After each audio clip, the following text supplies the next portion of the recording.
নমস্কার বন্ধুরা, আজকে 21শে জুন। আজ পশ্চিমবঙ্গের উত্তরবঙ্গ এবং দক্ষিণবঙ্গের মানুষরা সকাল থেকেই আকাশে মেঘ দেখতে পাচ্ছেন। দক্ষিণবঙ্গের মানুষরা সকালবেলা থেকে মেঘ থাকলেও একটা ভাবসা গরম কিন্তু আপনারা উপলব্ধি করতে পারছিলেন।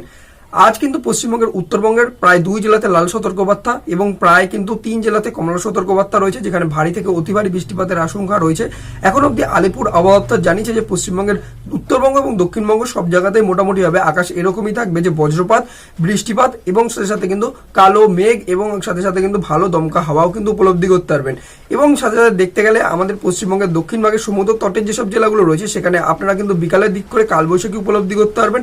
সেটা হচ্ছে গিয়ে আমাদের কিন্তু উত্তর চব্বিশ পরগনা, দক্ষিণ চব্বিশ পরগনা এবং সাথে সাথে হচ্ছে কি কিন্তু যে আমাদের মোটামুটি মেদিনীপুর, পূর্ব মেদিনীপুর, পশ্চিম মেদিনীপুরের এরিয়া, হাওড়া হুগলির এরিয়া এবং সাথে সাথে নদিয়াতেও একটু পরিমাণে দেখা যেতে পারে।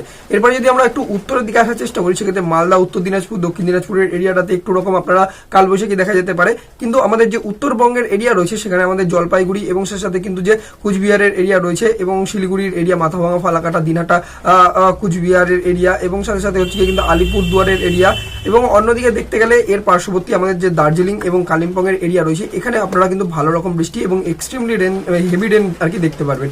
তো এই হচ্ছে কিন্তু কন্ডিশন। তো 22 তারিখেও যদি আমরা দেখার চেষ্টা করি, সেক্ষেত্রে 22 তারিখেও কিন্তু কন্ডিশন এরকমই থাকবে উত্তরবঙ্গ এবং দক্ষিণবঙ্গের জেলাগুলোতে।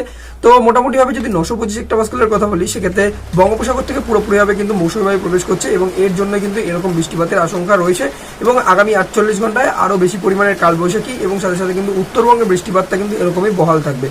পশ্চিমবঙ্গের কোন জেলা থেকে আপনারা ভিডিওটা দেখছেন জানাবেন অবশ্যই কমেন্ট বক্সে। বাকি আমরা আলাদা একটা সেপারেট ভিডিও আনছি যেখানে আমরা পুরোপুরিভাবে পশ্চিমবঙ্গ, আসাম, ত্রিপুরায়, বাংলাদেশ নিয়ে কভার করবো।